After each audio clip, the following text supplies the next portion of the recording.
अस्सलाम वालेकुम। प्रोग्राम सवालनामा के साथ मैं हूं इमरान सनाउल्लाह। नाज़रीन, एक तरफ वाशिंगटन की जानिब से ईरान पर दबाव और नई पाबंदियों का सिलसिला जारी है, तो दूसरी जानिब खुद अमरीका के अंदर जंग के मुस्तकबिल और उसके नताइज पर सवालात उठने लगे हैं। अमरीकी सेनेटर जॉन हैकनलूपर ने सदर डोनाल्ड ट्रंप की ईरान के खिलाफ जंग खत्म करने के लिए करारदाद पेश करने का ऐलान किया है, जबकि अमरीकी अस्करी क़यादत की जानिब से भी ईरान के खिलाफ जंग मजीद बढ़ाने के मुमकिन नताइज पर तहफ़्फ़ुज़ात भी सामने आने की इत्तलात हैं।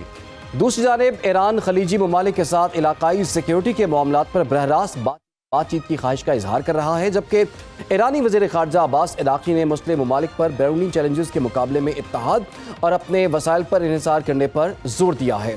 अमरीका और ईरान के दरमियान जारी कशीदगी के खात्मे और मुज़ाकरात की बहाली में पाकिस्तान का सिफारती किरदार एक बार फिर आलमी तवज्जो का मरकज़ बन गया है।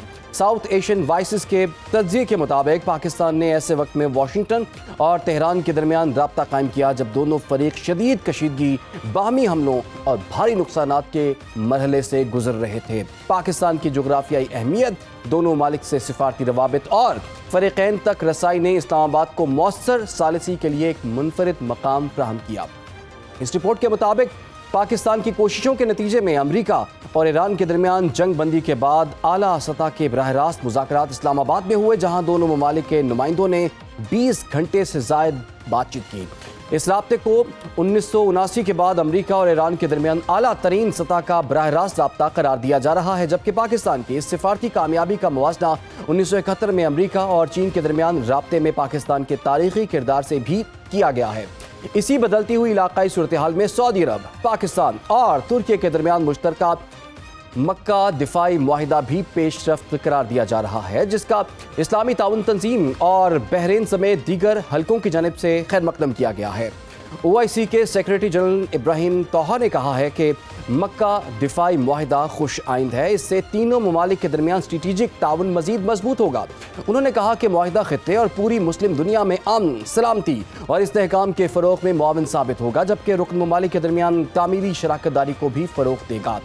अब सवाल यहाँ पर यह है कि क्या ये मुआहिदा खित्ते के बदलते हुए सिक्योरिटी मंजरनामे में एक नए दिफाई ताउन की बुनियाद बन सकता है, और क्या ईरान जंग के असरात मशरिक़ वुस्ता से निकलकर जनूबी एशिया और आलमी सियासत पर भी गहरे असरात मुरतब कर रहे हैं? इन तमाम पहलुओं पर बात करने के लिए इस वक्त हमें ज्वाइन कर लिया है माहिर बैनुल-अक़वामी उमूर डॉक्टर शाज़िया अनवर चीमा साहिबा ने। डॉक्टर साहिबा, बहुत बहुत शुक्रिया। इसके साथ साथ हमें दिफाई तज़कियाकार air marshal retired Saeed Mohammad Khan साहब भी ज्वाइन कर चुके हैं। सईद साहब, आपको भी प्रोग्राम में हम खुशामदीद कहते हैं। सबसे पहले डॉक्टर शाज़िया, अगर आपसे हम आगाज़ करें, पाकिस्तान, सऊदी अरब और तुर्की, ये जो मुआहिदा साइन हो चुका हुआ है और इस पर पूरी दुनिया से रिस्पॉन्सेज भी सामने आ रहे हैं, तो कोई इसे सुन्नी अलायंस कह रहा है, कोई इसे मुस्लिम नेटो कह रहा है। उधर मोदी ने नेतन्याहू से भी फ़ोन पर बात की है और वहाँ पर भी अपने ताउन के हवाले से वो बात कर रहे हैं। इस मुआहिदे को पूरी दुनिया किस तरह से परसीव कर रही है, और आपके ख्याल में आजकल के दौर में जब हालात जो है काफ़ी हसास नज़र आ रहे हैं, ख़ास तौर पर मशरिक़ वुस्ता में, तो इसकी सिग्निफिकेंस क्या देखती हैं आप? आपको याद होगा कि बार बार जो है आपके साथ भी ये बात हो चुकी है, और मुझे sometime I just sound like a broken record कि एक सुई एक जगह पे अड़ गई है और बार बार वही बात हो रही है। तो कि जो मीडिएशन है ईरान और अमेरिका की जंग रुकवाने की, वो उस बड़ी किताब का एक चैप्टर है, और वो बड़ी किताब है इस खित्ते का एक सिक्योरिटी स्ट्रक्चर बनाना। जी। और ये उसी सिक्योरिटी स्ट्रक्चर की आप फिजिकल मैनिफेस्टेशन देख रहे हैं। तो ये तो ना तो ये किसी के अगेंस्ट कोई पैक्ट है, ना ये किसी के ऊपर चढ़ दौड़ने के लिए है। कैटेगोरिकली इसके प्रेशर में है कि ये इस्लामिक नेटो भी नहीं है, क्योंकि एक नेटो कंट्री इसका मेंबर है। तो ये किसी मुल्क के खिलाफ नहीं है, किसी कोई न्यूक्लियर जो है वो इसके बैक बैक बैक स्टेज पे बिल्कुल इसमें शामिल नहीं है। तो ये उसी सिक्योरिटी जो स्ट्रक्चर है जो इस रीजन को चाहिए, जो कि अब दीवार पे लिखा हुआ है कि एक डिफीटेड हेजमॉन ने स्लोली एंड ग्रेजुअली यहाँ से जाना है ठीक। और एक बहुत बड़ा वैक्यूम क्रिएट करना है। और वो वैक्यूम जो है हमारे एडवर्सरीज और नॉन स्टेट एक्टर जो हैं, अगर वो फिल करते हैं, तो हम तो फिर स्क्वायर वन पे ही खड़े रह गए। पिछले हम जो हैं ब्रेटन वुड इंस्टीट्यूशंस के बाद हमारा क्या है जी, हमें सिक्योरिटी के मसाइल से ही निकलने नहीं दिया। किसी पे मुल्क पे जंग मुसल्लत है, तो किसी के ऊपर एसिमेट्रिकल वॉर है, तो किसी में कलर रेवोल्यूशन है, तो किसी के अंदर कोई और प्रॉब्लम है। तो हमें सर ही नहीं उठाने दिया जाता, तो हम अपनी माशी तरक्की की तरफ बात करें। तो अब अगर ये हेजमॉन जो हमें हमारे ऊपर जंगे मुसल्लत करता है या हमारे लिए टर्म्स डिक्टेट करता है, इवेंचुअली ये नहीं कि कल, लेकिन जब भी ये फेड अवे होता है, ज़ूम आउट होता है, तो उस वैक्यूम को फिर किसने फिल करना है? तो क्या उस वक़्त भगदड़ में कोई अरेंजमेंट होगी?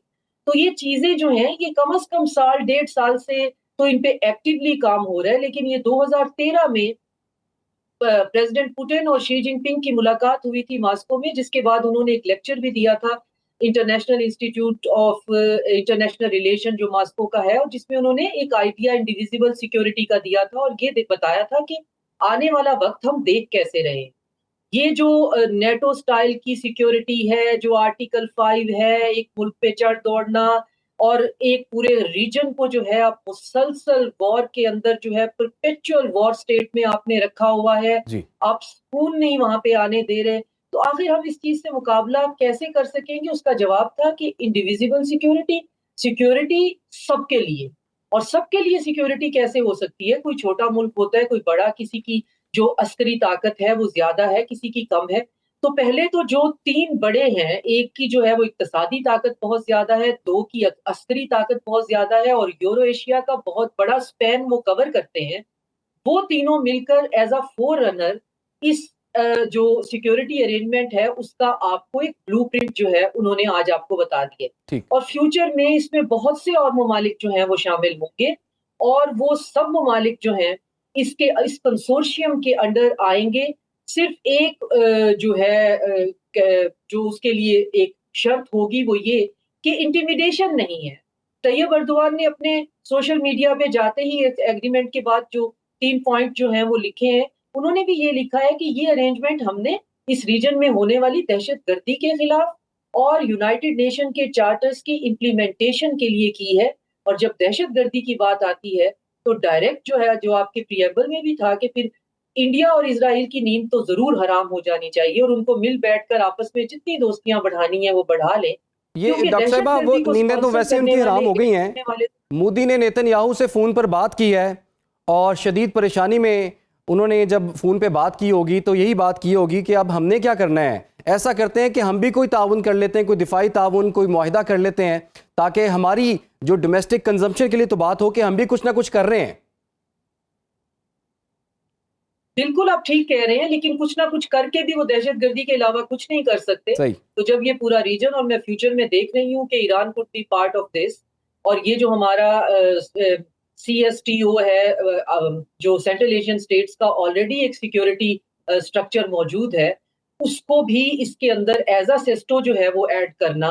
फिर हमारे कुछ ममालिक के साथ जो है वो दिफाई ताउन के मंसूबे हैं, जिनको हम सिक्योरिटी अरेंजमेंट नहीं कह सकते। वो दिफाई जो आर्सनल है, जो दिफा से रिलेटेड चीजें हैं, उनके ताउन के मंसूबे ठीक। हैं। तो वो कंट्रीज भी इस अम्ब्रेला में आ सकते हैं। कतर, कुवैत और बाकी जो हैं ममालिक भी इसमें आ सकते हैं। सुनने में आ रहा है कि अफ्रीकन कंट्रीज, मीना रीजन के कंट्रीज भी आ सकते हैं। तो इसका स्पेक्ट्रम यानी बहुत कि ज्यादा होने वाला है। आप ये कहना चाह रही हैं कि ये अफ्रीका तक ये फैलेगा, ये मुआहिदा और ये ताउन जो है, दीगर ममालिक भी इसमें शामिल होंगे। अच्छा सईद साहब, कुछ लोग जो हैं वो इस मुआहिदे के बाद जो है वो मशरिक वस्ता की सूरत हाल पर ऐसा भी तज्जिया पेश कर रहे हैं कि अब अमरीका का मशरिक वस्ता से बोरिया बिस्तर जो है वो गोल होने वाला है। और डॉक्टर साहिबा ने भी जैसे कहा कि एक वैक्यूम जो है वो क्रिएट होने वाला है, और उससे पहले इन 3 ममालिक ने इसको फिल करने के लिए एक एफर्ट किया और इकट्ठे साथ जुड़े हैं। क्या आप इस तज्जिए से इत्तफाक करते हैं? बिस्मिल्लाहिर्रहमानिर्रहीम। इमरान साहब, पहले तो आपका शुक्रिया कि आपने प्रोग्राम में इनवाइट किया। मैं डॉक्टर साहिबा की तकरीबन सारी बातों से एग्री करता हूं, लेकिन मैं इसको किसी और पैराई में इस सारी डेवलपमेंट को देखता हूं। देखिए, इस जंग में जो है ना, 2-3 चीजें गल्फ कंट्रीज को बहुत क्लियर होगी। उन्होंने पिछले कोई 50 साल से ट्रिलियंस ऑफ डॉलर की इन्वेस्टमेंट अमेरिकन और वेस्टर्न टेक्नोलॉजी में की थी, ताकि उनको एक फुल प्रूफ सिक्योरिटी कवर मिल सके अगेंस्ट अ नोन थ्रेट। और वो जो थ्रेट था वो वेस्ट ने उनको ईरान बना के दिया था 1979 के रेवोल्यूशन के बाद। इस जंग के बाद गल्फ कंट्रीज को ये एहसास हो गया है कि अमेरिका उनको एक full proof security cover provide नहीं कर सकता। और जो अमेरिकन बेसिस हैं जो गल्फ कंट्रीज के अंदर हैं, जो तकरीबन 19 के करीब हैं, वो बजाय इसके कि वो गल्फ को प्रोटेक्शन प्रोवाइड करते, वो एक्चुअली गल्फ के लिए एक मुसीबत बन गए इस जंग के दौरान। दूसरा जो उनको बहुत क्लैरिटी अब गल्फ कंट्रीज को हो गई है वो ये कि इजराइल जो है वो इस इलाके में एक हेजोमोन है। इब्राहिम अकॉर्ड होने के बावजूद वो किसी मुसलमान कंट्री के साथ ताल्लुकात अच्छे नहीं रखना चाहता, या वो उसके एक्सपेंशनिस्ट डिजाइन्स हैं। और अगर आप पिछले 2 या 3 साल का अरसा देखें तो उसने 5 मुस्लिम कंट्रीज से जंग की है और उन कंट्रीज से जमीन खरीद के जमीन पे कब्जा करके उसने अपने बॉर्डर्स को जो है ना एक्सपेंड किया है। सो जब ये 2 चीजें क्लियर हो गई तो इसका जो नेचुरल कॉन्सिक्वेंस इमरान साहब था वो ये था कि गल्फ कंट्रीज ने एक ऑल्टरनेट डिफेंस पैराडाइम ढूंढने की कोशिश की। और जो मुस्लिम उम्मा के अंदर जो 3 सबसे स्ट्रॉन्ग कंट्रीज थी, अपनी अपनी कैपेबिलिटीज के हिसाब से उन्होंने ये ट्राइलेटरल एग्रीमेंट किया।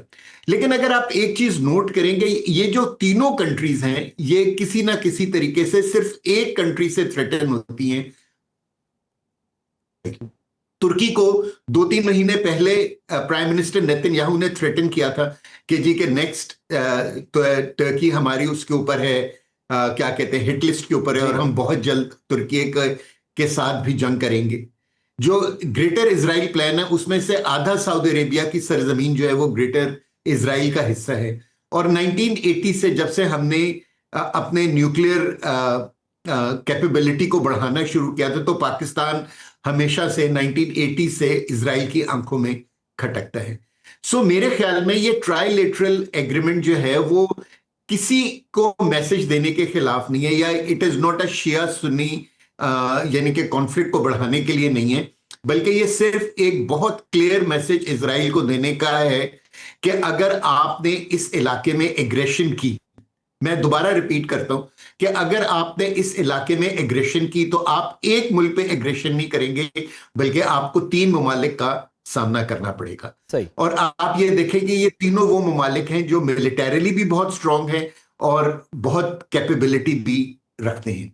ठीक है। सो मेरे ख्याल में ये जो मुआहिदा है इसने मुसलमान ममालिक को एक बहुत यानी कि ताकत अता फरमाएगा। दूसरा यह है कि जो मेरे ख्याल में, क्योंकि पाकिस्तान एक सालिस का किरदार भी अदा कर रहे हैं, सो मैं प्रिज्यूम करता हूं कि क्या कहते हैं कि पाकिस्तान ने इस मुआहिदे को साइन करने से पहले ईरान को भी कॉन्फिडेंस में लिया होगा, और इसीलिए आप देख रहे हैं कि ऑफिशियली ईरान ने अभी तक कोई स्टेटमेंट सही साहब, ये बड़ा हम आपने नुक्ता उठाया है कि पाकिस्तान ने ईरान को भी एतमाद में लिया होगा। अब ईरान की एक सरहद तुर्की से भी मिलती है और एक सरहद, उसकी बड़ी सरहद जो है वो पाकिस्तान से भी मिलती है। तो सऊदी अरब के साथ जो ताल्लुकात हैं उसकी भी एक हिस्ट्री हमें नज़र आती है। तो और फील्ड मार्शल जो इस मुआहिदे के दौरान जो है वो सऊदी अरब में उनकी जो प्रेजेंस है, इन दोनों चीज़ों को आप किस तरह से देखते हैं और ईरान इसको किस तरह से ले रहा होगा इस मुआहिदे को? देखिए, मेरे ख्याल में ईरान जो है ना वो बहुत खुश होगा इस मुआहिदे पे। व्हाई? बिकॉज अगर आप ये देखेंगे ईरान पिछले 2-3 महीनों से एक ही चीज की यानी को प्रमोट कर रहे हैं, और वो ये है कि जो फॉरेन फोर्सेस हैं वो इस इलाके से निकल जाएं, यानी कि अमेरिका और इजराइल गल्फ और मिडल ईस्ट से निकल जाएं, और यहां जो है ना इन जो गल्फ और मिडल ईस्ट की कंट्रीज हैं उनको मौका दिया जाए कि वो आपस में को एग्जिस्ट कर सके और खुद आपस में कोई मुआहिदा कर सके। इसीलिए आप देखिए कि जो इस्लामाबाद एमओयू का क्लॉज 5 था उसके अंदर ईरान ने ये जिम्मेदारी ली थी कि वो स्ट्रेट ऑफ हॉर्मुज के लिए एक सोल्यूशन फाइंड करेगा गल्फ कंट्री से बातचीत करने के बाद। और अगर ये ओमान के साथ उनका अगले 1-2 दिनों में डील हो जाती है और वो एक मुआहिदा कर लेते हैं तो मैं समझता हूं कि ये बहुत गल्फ कंट्रीज को एक कॉन्फिडेंस देगा कि इस इलाके के जो मसाइल हैं वो आपस में बातचीत करके भी हल किए जा सकते हैं। सो मैं समझता हूं कि ईरान जो है वो इसको हरगिज नेगेटिवली नहीं लेगा, और जिस तरह इजराइल इसको एक सुन्नी इत्तेहाद बनाने की कोशिश कर रहा है, आई एम श्योर कि पाकिस्तान ने उसको बिल्कुल क्लैरिफाई कर दिया होगा ईरान को। और इसीलिए आप देखेंगे ईरान ने अभी तक पाकिस्तान की सालिसी के ऊपर कोई क्वेश्चन पिछले 24 घंटों में नहीं उठाए, और ये बहुत बड़ी एक डेवलपमेंट है और सब जो है ना इस डेवलपमेंट को बहुत इंटरेस्ट के साथ देख रहे हैं। देखिए, बिल्कुल। ये जो ट्राइलेटरल एग्रीमेंट है इमरान साहब, ये सबको समझने की जरूरत है और हमें भी समझाने की जरूरत है कि ये एक डिफेंसिव पैक्ट है, ये एक ऑफेंसिव पैक्ट नहीं है। अगर कोई कंट्री के ऊपर एग्रेशन होती है तो बाकी दो कंट्रीज उसकी मदद को आएंगी। अगर वो कंट्री खुद अग्रेसर है तो दोनों बाकी दो कंट्रीज के ऊपर कोई चीज बाइंडिंग नहीं है। ठीक। और इसीलिए मैं समझता हूं कि ये सिर्फ अगर हम इसको मिडिल ईस्ट के कॉन्टेक्स्ट में देखें तो ये सही नहीं होगा, क्योंकि देखिए तुर्की के भी अपने मसाइल हैं, सिक्योरिटी इश्यूज हैं अपने बॉर्डर कंट्रीज के साथ, और सबसे ज्यादा हमें है इंडिया के साथ और अफगानिस्तान के साथ, जहां सऊदी अरेबिया का बहुत बड़ा इन्फ्लुएंस है। और हम ये एक्सपेक्ट करेंगे कि अगर हम सऊदी अरेबिया की मदद को जा रहे हैं अगेंस्ट हुतीज, या हम as a state Saudi Arabia के साथ खड़े हैं जब हुतीज ने उनको थ्रेटन किया नॉर्थ और साउथ से, तो जब इंडिया हमें थ्रेटन करेगा तो इसी तरह सऊदीया भी डिप्लोमेटिकली भी पहले हमारे साथ खड़ा होगा, और अगर जरूरत पड़ी तो वो फिर हमारी मदद को आएगा अगर इंडिया ने हमारे ऊपर एग्रेशन बिल्कुल किया। सईद साहब, ये बड़ा बड़ा अहम नुक्ता सर आपने उठाया है, इसी बात को मैं आगे लेके चलूंगा। आपने इंडिया की बात की है तो डॉक्टर शाजिया, इंडिया के सऊदी अरब के साथ भी कुछ ताल्लुकात हैं और मुआशी ताल्लुकात हैं, और सऊदी अरब ने तकरीबन 49 बिलियन डॉलर्स की वहाँ पर सरमायाकारी कर रखी है, 100 बिलियन डॉलर्स तक वो लेके जाना चाहता है। अभी हमने देखा है कि सऊदी अरब ने पिछले 11 माह के अंदर, डॉक्टर साहिबा 11 माह के अंदर 2 दफ़ा पाकिस्तान से मुआहिदा किया है। इसकी सिग्निफिकेंस और इंपॉर्टेंस क्या देख रही हैं आप? और कुछ लोग ये भी पूछ रहे हैं, अगर आप, जैसे कि आपने जिक्र किया था कि दीगर ममालिक भी इस दिफाई मुआहिदे में शामिल हो सकते हैं, तो क्या किसी मौके पर ईरान भी इस मुआहिदे में शामिल हो सकता है आपके ख्याल में? देखिए, पहले इंडिया का जवाब दे लेते हैं। इंडिया के पास अब और कोई रास्ता नहीं रह गया है सिवाय यहाँ पे कोएग्जिस्ट करने के, और जितना उसका फसाद और दहशतगर्दी है उससे हाथ पीछे खींचने से। उसके जो ग्रेटर हिंदुस्तान के या अखंड भारत के बिल्कुल ग्रेटर इजराइल वाले जो मंसूबे हैं, तो इन दोनों कंट्रीज के लिए अब सिर्फ एक ही रास्ता रह जाता है, वो ये है कि उन्होंने किस तरह से यहाँ पे रहना है। और अगर वो नहीं इस सिलसिले को खत्म करते तो ये पैक्ट जो है वो इन्हीं मसलों के हल के लिए तो बनाया गया है।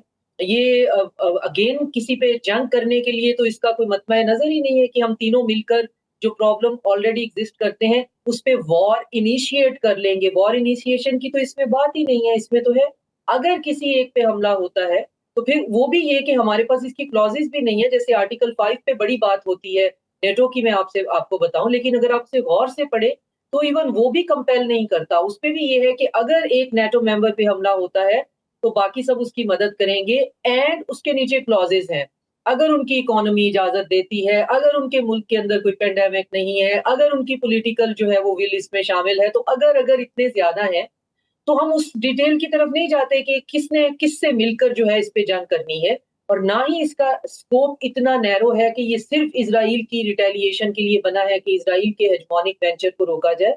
हमारे अपने यहाँ के इंडिजिनस ऑर्गेनिक प्रॉब्लम्स इतने ज्यादा हैं, जैसे अभी आप ईरान के मामले में कह रहे हैं, अपनी रिजेंटमेंट्स को दूर भी तो करना है ना।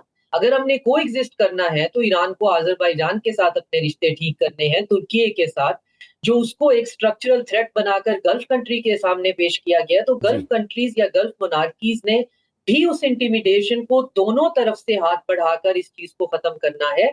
तो ये सारे का सारा उसी फ्रेमवर्क को आगे लेके चलेगा। और अगेन इसमें सिर्फ मुस्लिम ममालिक जो है, अगर हम बात कर ले तो फिर चाइना और रशिया कहाँ फिट होते हैं, जिनका ये ड्रीम प्रोजेक्ट है।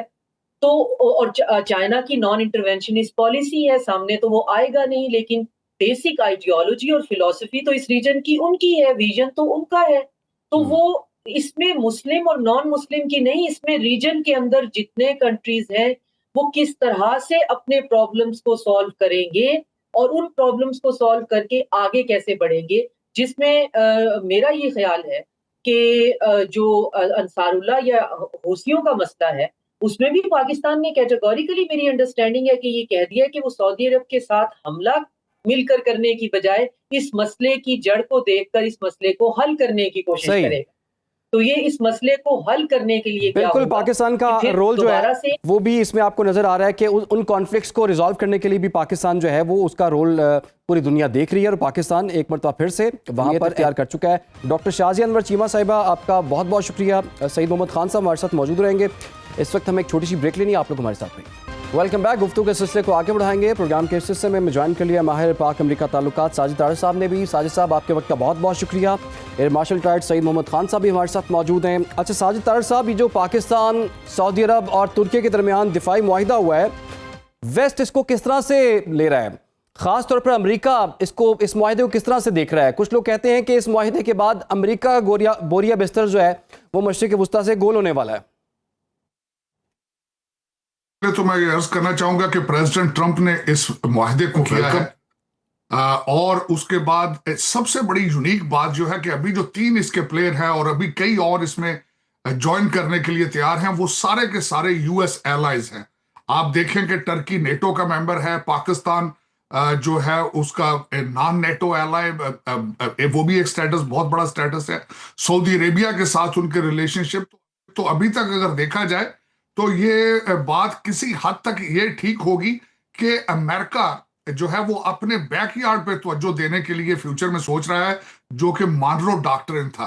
और इसके बारे में रिसेंटली कुछ महीने पहले हमारे सेक्रेटरी पीट हेग्सेथ, उन्होंने भी एक गाइडलाइन दी थी फ्रॉम ग्रीनलैंड टू गयाना। और माजी में देखा गया है कि हमारे जो पिछले 12 साल में, खासकर जो बाइडन पीरियड के अंदर, बैकयार्ड के अंदर, पैरों के अंदर चाइना, और दूसरा आप देखें वेनेजुएला का सारा तेल चाइना जा रहा था, और चाइना काफी हद तक अमेरिका के बैकयार्ड में आ रहा था।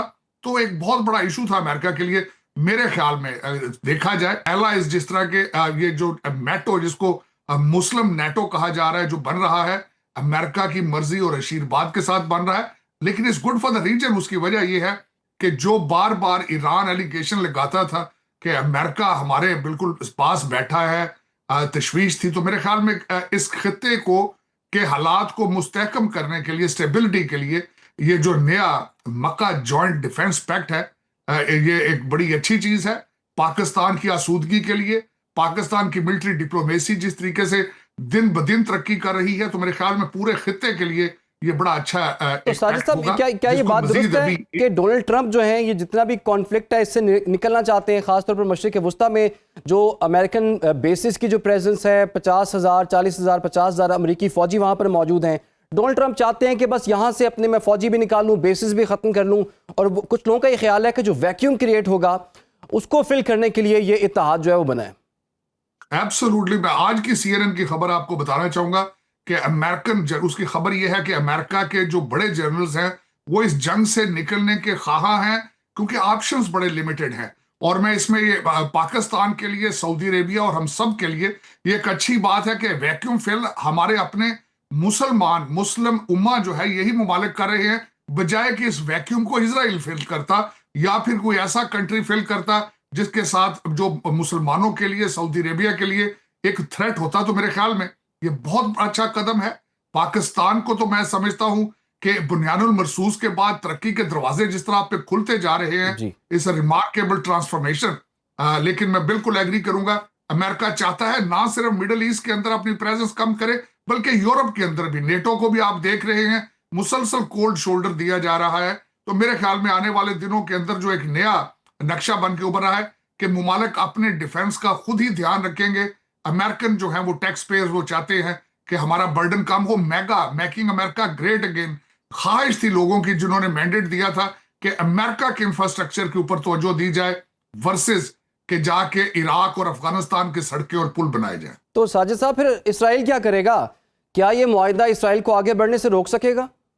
बिल्कुल उसमें रोक सका। देखें कल तकलीफ किसकी हुई है। कल सबसे बड़ी जो कॉल हुई है वो बीबी नेतन्याहू और मोदी साहब की हुई है, जिनको तकलीफ है। देखें इस वक्त उन्होंने तो थ्रेट है, बल्कि मैं हैरान था कि बीबी नेतन्याहू की तरफ से इसको सुन्नी एक्सेस कहा गया है। और जो दूसरे बयानात भारत ने दिए हैं, आपने वो भी देखा होगा। ईरान ने भी कुछ इसके ऊपर लबकुशाई की है। लेकिन मेरे ख्याल में इजराइल जो है उसको भी आगे फ्यूचर में, एक तो सबसे बड़ी बात यह है कि बीबी नेतन्याहू बड़े बुरे तरीके से इलेक्शन हारेंगे, और जो नया लीडर आएगा वो नए एक मैंडेट के साथ आएगा कि अमन के साथ उस खित्ते में रहना ही पॉसिबल है इजराइल के लिए, यही उनके लिए फायदेमंद है। लेकिन अमेरिका के अंदर सबसे बड़ी बात यह है कि सबसे बड़ा डैमेज जो इजराइल को हुआ है, अमेरिका के अंदर जो है पब्लिक ओपिनियन तब्दील हो चुकी है। लोग अब इजराइल को बोझ समझते हैं। ममदानी साहब का इलेक्शन जीतना बहुत बड़ी उसकी मिसाल है। 30% से ज्यादा यहूदियों ने उनको वोट दिए थे। गजा में जो इजराइल ने किया है, बड़े लंबे अरसे के लिए दुनिया उसको नहीं भूल पाएगी। सही। अच्छा सईद साहब, ये ज़रा बताइए कि अब आपको पता है कि मोदी को तो एक आदत पड़ी हुई थी और भारत को एक आदत पड़ी हुई थी कि जब इलेक्शंस होने वाले होते थे तो कोई ना कोई फॉल्स फ्लैग ऑपरेशन करके उसका इल्ज़ाम पाकिस्तान पर धर दिया जाता था, फिर पाकिस्तान पर अटैक करने की कोशिश भी की और उस कोशिश में जितना उनको नुकसान हुआ है तो शायद हिस्ट्री में उनको, भारत को, उतना नुकसान और शर्मिंदगी ना उठानी पड़ी हो। कुछ लोग कहते हैं कि इस मुआहदे के बाद इंडिया के अंदर से ये आवाज़ें उठ रही हैं, उनके सहाफ़ी ये बात कर रहे हैं कि जी जनाब अब बताएं मोदी साहब, आप क्या इस दिफाई मुआहदे के बाद क्या मोदी इलेक्शन से पहले पाकिस्तान पर हमला करने की जुर्रत कर सकता है? बिल्कुल सही फरमा रहे हैं आप इमरान साहब। सबसे पहले तो मैं साजिद तारड़ साहब को अस्सलाम वालेकुम कहना चाहूंगा। He is a very good friend.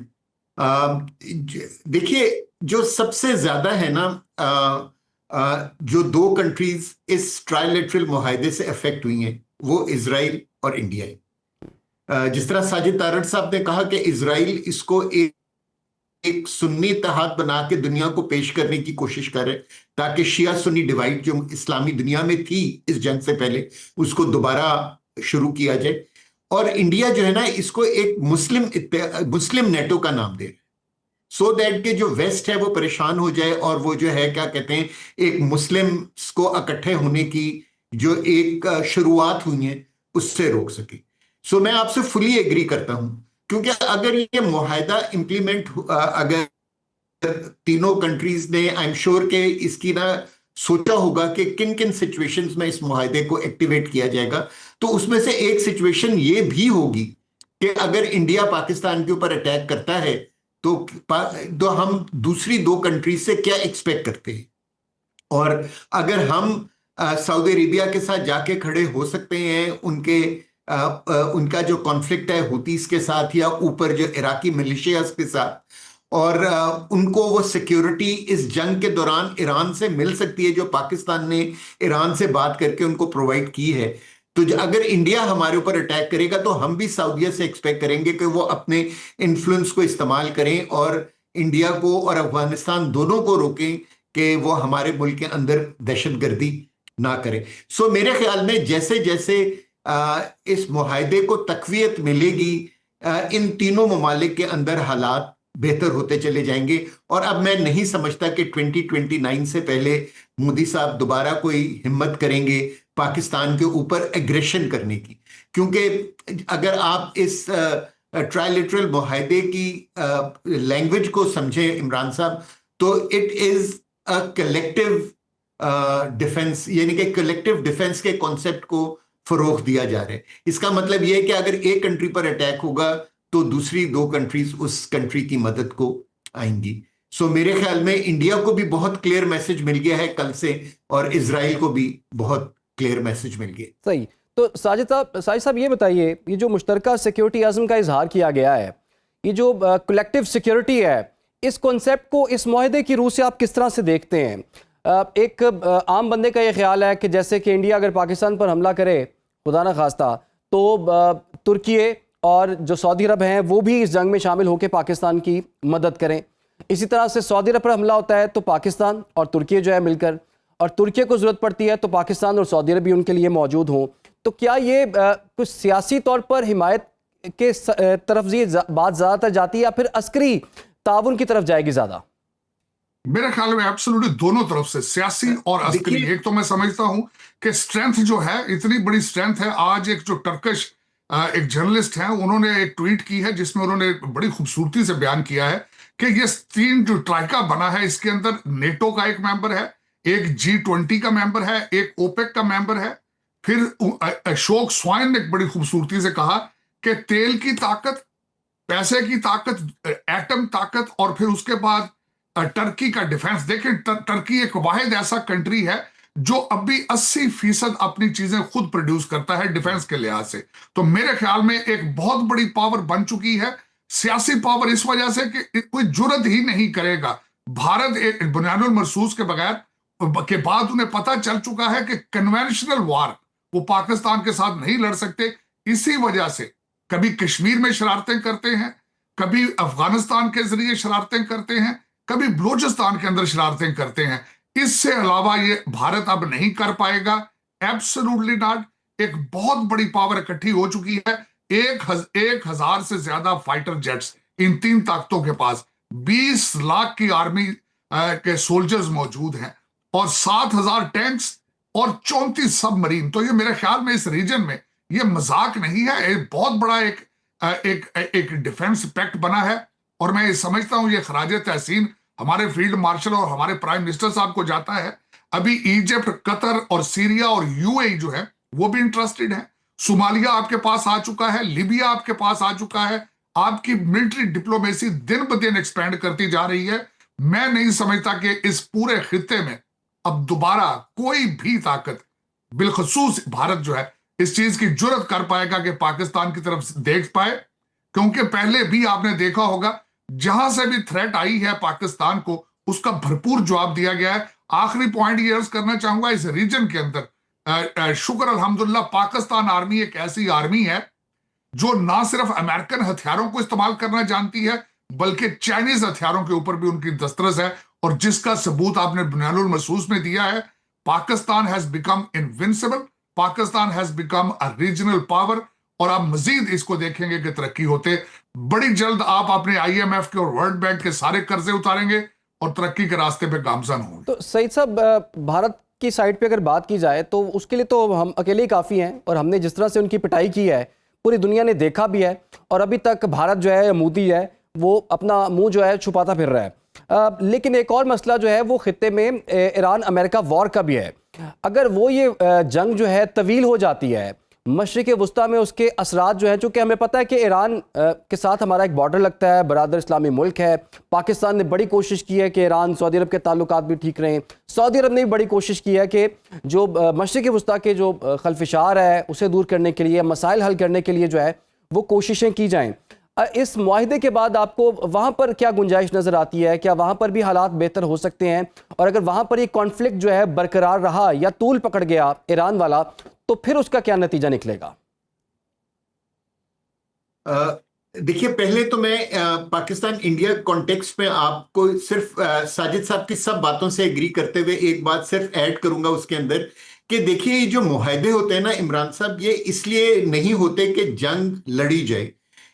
ये मुआहिदे इसलिए होते हैं कि जंग को अवॉइड किया जाए।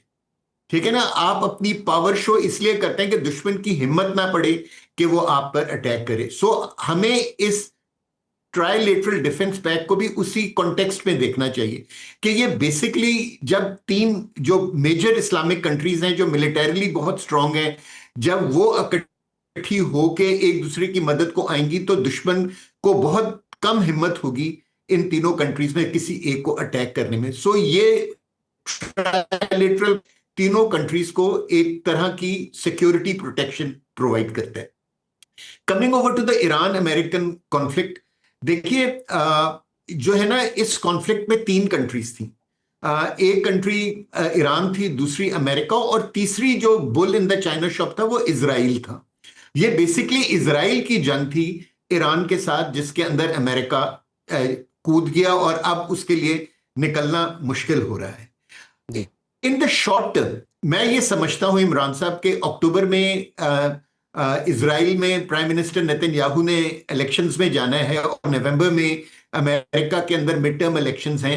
मेरा ख्याल है कि प्रेसिडेंट ट्रंप चाहेंगे कि ये कॉन्फ्लिक्ट अभी मोमेंटरीली रुक जाए उनके मिड टर्म इलेक्शंस तक, और वो इधर से कोई इस तरह का कोई मुआहिदा करके निकल जाए जो वो अपने इलेक्टोरेट को बेच सकें एज अ विक्ट्री। और मेरा ख्याल है कि ईरान जो है उनको वो चीज प्रोवाइड कर देगा by agreeing on opening of the strait of Hormuz और अपने न्यूक्लियर जो कैपेबिलिटी को कैप करने के पॉइंट ऑफ व्यू से। जहां लेकिन जो एक कंट्री है जिसके बारे में हम सबको कॉशियस रहना चाहिए जी। वो है इजराइल। अगर आप देखें कि पिछले 3 साल में इजराइल ने 5 मुस्लिम कंट्रीज से जमीन छीनी है और अपने बॉर्डर्स को एक्सपेंड किया है। उसने सिर्फ इजराइल ने पिछले 3 सालों में 3 लाख से ज्यादा मुसलमानों को इस इलाके में शहीद किया है, ठीक है ना। और जो इस पूरे इलाके में पिछले 25 साल में वेस्टर्न अलायंसेस ने तकरीबन 4.7 मिलियन यानी कि 47 लाख मुसलमानों को कत्ल किया है। सो मेरे ख्याल में जो है ना, जो मुस्लिम कंट्रीज हैं उनको अब बहुत एहसास हो गया है कि आगे वाला जो दौर है उसके अंदर हमें किसी फॉरेन पार की मदद लेने के बजाय रीजनल एक डिफेंस पैराडाइम को बनाना चाहिए। बिल्कुल सही और साहब, ये जिस जो तरह आपने आपने बड़ी भी अहम बात फरमाया, की है, ये साजिद सिक्योरिटी साहब ने भी स्ट्रक्चर की जो फरमाया, आप जिस तरह से बात कर रहे हैं, इस पर कहा यही जाता है कि इस खित्ते की सिक्योरिटी स्ट्रक्चर के लिए काम बहुत पहले से जो है वो शुरू हो गया हुआ था। अब इसको जो है वो शक्ल दी जा रही है कि रिटर्न फॉर्म की शक्ल में सामने आ रहा है। बहुत से लोगों का ख्याल है कि दीगर जो अरब कंट्रीज़ हैं, खलीजी ममालिक हैं, वो भी इस पैक्ट में जो है वो शामिल हो सकते हैं। और दूसरा जो ईरान और अमेरिका कॉन्फ्लिक्ट है, इसका क्या होगा? अमेरिका ने इस जंग से मज़ीद क्या निकालना है? अभी तक हमें देखा है कि डोनाल्ड ट्रंप को एब्सोल्यूट जो है विक्ट्री जो है वो अभी तक नहीं मिल पाई। तो अभी उनकी क्या प्लानिंग है और वहाँ पर क्या बहुत बात हो रही है, इस पर हम बात करेंगे एक छोटी सी ब्रेक के बाद। वेलकम बैक, गुफ्तगू के सिलसिले को आगे बढ़ाएंगे। अच्छा साजिद तारड़ साहब, तो अमेरिका ने अब ईरान जंग से क्या निकालना है? उन्होंने फ़ज़ाई तौर पर बड़े हमले कर लिए, बड़ी कोशिश कर ली, बहरी नाकाबंदी भी करके देख ली, सर कामयाबी नहीं मिली। ये जंग जो एब्सोल्यूट विक्ट्री की हम बात कर रहे हैं वो तो अमेरिका को नहीं मिली। तो अब अमेरिका के पास ऑप्शंस क्या हैं? और दूसरी तरफ हम ये भी देख रहे हैं कि अमेरिकी सेनेटर्स जो हैं वो करारदादें जो हैं वो पेश कर रहे हैं कि जी इस जंग का खात्मा किया जाए, हमारे पास असलहा कम पड़ रहा है, गैस और दीगर चीज़ों के जो रेट्स हैं वो बहुत बढ़ चुके हुए हैं। तो अंदर से भी इख्तलाफ काफ़ी ज़्यादा है। डोनाल्ड ट्रंप कहीं फंस तो नहीं गए? देखिए, मैं बल्कि बिल्कुल मैं उनकी फ्रस्ट्रेशन को समझता हूं। 2 चीजें अर्ज करना चाहूंगा। फॉक्स ने आज कवर किया है, माइक एस्पर एक साबिक डिफेंस सेक्रेटरी थे, उन्होंने कहा है कि अमेरिका के लिए वेरी बैड आउटकम जो अभी जो ओमान और ईरान का जो मुआहदा हो रहा है, उन्होंने कहा इट्स वेरी बैड आउटकम। दूसरी चीज ये अर्ज करना चाहूंगा, इस पिछले वीकेंड पर कैंप डेविड गए और सबसे ज्यादा बरहम जो हुए वो अपने सेक्रेटरी वार पे हुए, पीट हेग्सेथ पे, कि असला कम होने की खबरें बाहर क्यों निकली हैं। तो दर हकीकत इसमें देखा जाए तो ये फ्रस्ट्रेशन नजर आ रही है। मेरा ख्याल है अब इस जंग में से जो कुछ भी मिलेगा ये लेकर बाहर निकलेंगे और उसके बाद देखेंगे कि इस मुआहदे में से अवाम को क्या बेचना है, कि हमने क्या खोया क्या जीता, क्योंकि मिड टर्म इलेक्शन है यहाँ पे, फिर उसके बाद 2028 का इलेक्शन है। आपने उसके उम्मीदवार जेडी वैंस को देखा होगा, वो अपने आप को बिल्कुल ईरान जंग से दूर करते नजर आ रहे हैं। तो मेरे ख्याल में देखा जाए तो अमेरिका अब जो कुछ भी मिलेगा उसको लेकर वहां से निकलेगा और अगले अपने महाज की तरफ जाएगा, चाहे वो क्यूबा हो, चाहे कोई और हो, चाहे ग्रीनलैंड हो। तो मेरे ख्याल में इससे America has learn a big lesson. और जो सबसे ज्यादा इसमें नुकसान हुआ है, according to Al Jazeera today, America की गुडविल डैमेज हुई है उस खित्ते में। अब वो किस तरह रिकवर करते हैं ये आने वाले दिन बताएंगे, लेकिन मेरा ख्याल है तरीकाकार आपके सामने नजर आना शुरू हो चुका है मक्का जॉइंट डिफेंस पैक्ट की नजर में, कि अमेरिका अब खुद नहीं होगा, अपने एलाइज दोस्तों के साथ मिलकर पूरी दुनिया को जो उसके मसाइल हैं उनको हल करने की तो साहिब कोशिश साहब, करेगा। ईरान जंग तो फिर वहीं की वहीं रही ना। अभी आपको पता है कि बॉडी बैग्स तो बड़ा इम्पैक्ट क्रिएट करते हैं अमेरिका के अंदर। 16-17 फौजी उनके इस जंग में जो है वो हलाक हो चुके हुए हैं। आज ही ईरान ने क्या किया है, जो जहाज उन्होंने गिराए थे अमेरिका के F-15 शायद, तो उन जहाज़ों की बाकियात उन्होंने प्रेजेंट की हैं, उसकी नुमाइश की है बाकायदा तौर पर। एक तरफ हम देख रहे हैं कि कॉन्फ्लिक्ट रिजॉल्व हो रहा है, दूसरी तरफ ये तासुर मिल रहा है कि ये एक फ्रीजिंग कॉन्फ्लिक्ट की तरफ ये बात जा रही है। लग नहीं रहा कि अमेरिका ईरान की बात मान लेगा और ईरान अमेरिका की बात मान लेगा। देखिए, मेरे ख्याल में मैं समझ रहा हूं कि इस वक्त ओमान ईरान जो डायलॉग हो रहा है, अमेरिका अब ओमान के जरिए डायलॉग कर रहा है। अपनी शराइत जो उनके 14-15 पॉइंट है उनको वो सारे के सारे बिल्कुल इस्लामाबाद अकॉर्ड की एक डुप्लीकेशन है। तो मेरे ख्याल में अब अमेरिका उसी पे गुजारा करेगा। और एक आखिरी बात ऐड करना चाहूंगा इसके अंदर, वो ये है जो दूसरा लेंस है इस जंग का। आप देखें कि इराक में अमेरिका गया, वहां पे अमन है नहीं है, अफगानिस्तान गया नहीं है, लीबिया गया है वहां पे भी नहीं है। इस खित्ते के अंदर जो न्यू नॉर्म है, वो कहते हैं जंग बंद है लेकिन झड़पें जारी हैं। खुदा ना करे कि यहाँ पे भी वही हो, लेकिन ईरान और ओमान मेरे ख्याल में बड़ी जल्दी डील साइन करके हरमूज को खोल के मूव फॉरवर्ड करेंगे, क्योंकि ईरान का भी काफी डैमेज हो चुका है और बिलखसूस जीसीसी कंट्रीज के ऊपर बहुत बड़ा इकोनॉमिक प्रेशर है। वो सारे लोग ये चाहते हैं कि लेट्स मूव फॉरवर्ड। अब जो उसमें से एक खतरनाक चीज नजर आ रही है, होतीज एक नया एलिमेंट आ चुका है जो कि सऊदी अरेबिया को हार्ड टाइम दे रहा है, और इस पैक्ट के बाद अल्टीमेटली पाकिस्तान और टर्की भी पार्टी है।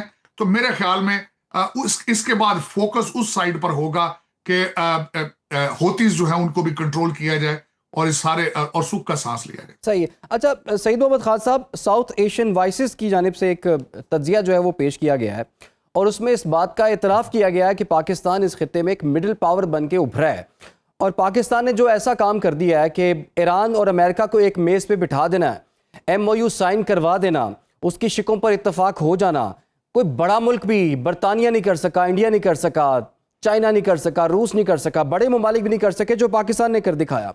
अब अगर ये दो ममालिक जो हैं वो उस MOU पर अमल नहीं कर पा रहे या एक दूसरे पर हमले कर रहे हैं, और अगर मामलात आगे नहीं बढ़ पा रहे, तो इसमें पाकिस्तान को ब्लेम देने वाली कौन सी बात है? पाकिस्तान ने तो सब चीज़ें पका के तैयार करके उनके सामने प्रेजेंट कर दी, उनको रास्ता समझा दिया।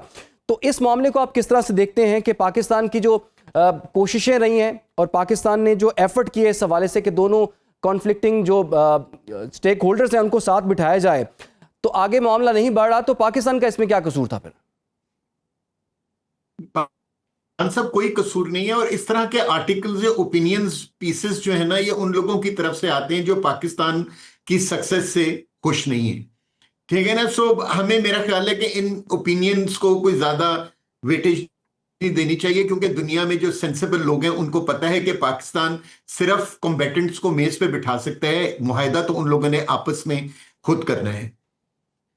जिस तरह साजिद साहब ने कहा, मैं उनसे फुली एग्री करता हूं। देखिए, इस जंग से सब ने बहुत लेसन्स हासिल किए।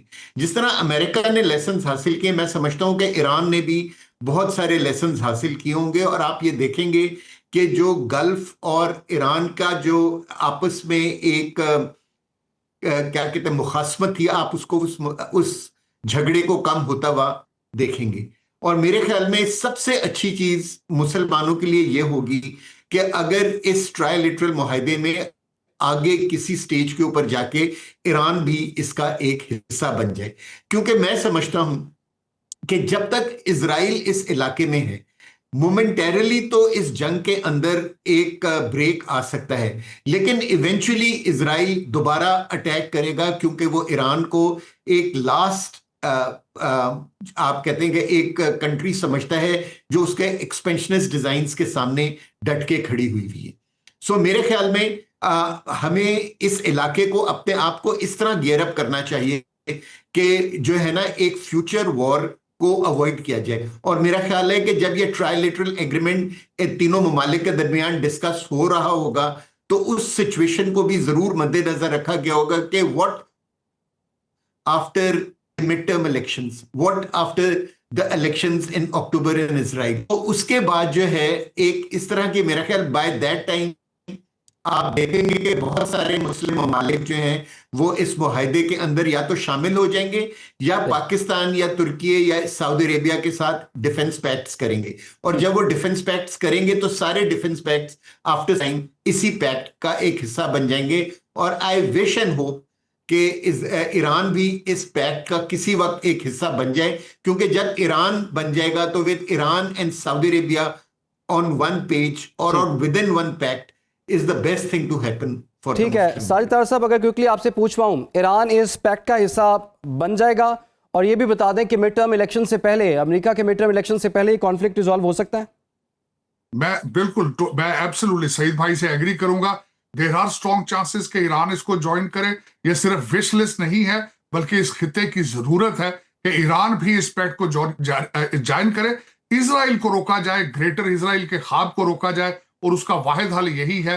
और दूसरा, मैं एग्री इस बात पे भी करूंगा कि आने वाले हफ्ते 10 दिन के अंदर अंदर आप देखेंगे कि हरमूज खुलेगा और they will move forward. Americans they have made up their mind to get out of it. जिस तरह मैंने आपको अर्ज किया है कि अमेरिकन जर्नल्स जो हैं, they have expressed themselves to the President Trump कि हमारे पास options limited हैं, let's move forward, get out of it। तो मेरे ख्याल में दुनिया अगले 10 दिन के अंदर अंदर कोई अच्छी खुशखबरी सुनेगी। लेकिन आखिर पे मैं पाकिस्तान और पाकिस्तानियों को मुबारकबाद देना चाहूंगा इस मक्का जॉइंट डिफेंस पैक्ट को। ये पाकिस्तान का फ्यूचर है, इस खित्ते का फ्यूचर है। ठीक है जी, बहुत बहुत शुक्रिया आपका साजिद तार साहब। आपने air marshal retired Saeed Mohammad Khan sahab, आपका बहुत शुक्रिया। साजिद तार साहब ये कह रहे थे कि अगले हफ्ते या एक 10 दिन के अंदर अंदर जो है वो आबनाए हुर्मुज़ खुल जाएगा, ये कॉन्फ्लिक्ट भी रिजॉल्व होने की तरफ आ जाएगा। और उन्होंने ये भी कहा कि एक विश लिस्ट नहीं है कि ईरान इस पैक्ट में जो है दिफाई माहिदे के अंदर पाकिस्तान, तुर्की और सऊदी अरब वाले दिफाई माहिदे के अंदर शामिल हो। ऐसा मुमकिन है और ये वक्त की ज़रूरत है। देखेंगे कि इस दिफाई माहिदे के क्या असरात सामने आते हैं और बहुत से कंट्रीज़ के और भी नाम सामने आ रहे हैं। तो देखते हैं कि आने वाले वक्तों में कौन कौन मुल्क इस दिफाई माहिदे का हिस्सा होता है और मशरिक़ वुस्ता का नया मंजरनामा क्या होगा। प्रोग्राम का वक्त ख़त्म हो जाता है, इजाज़त दीजिए, अल्लाह हाफ़िज़।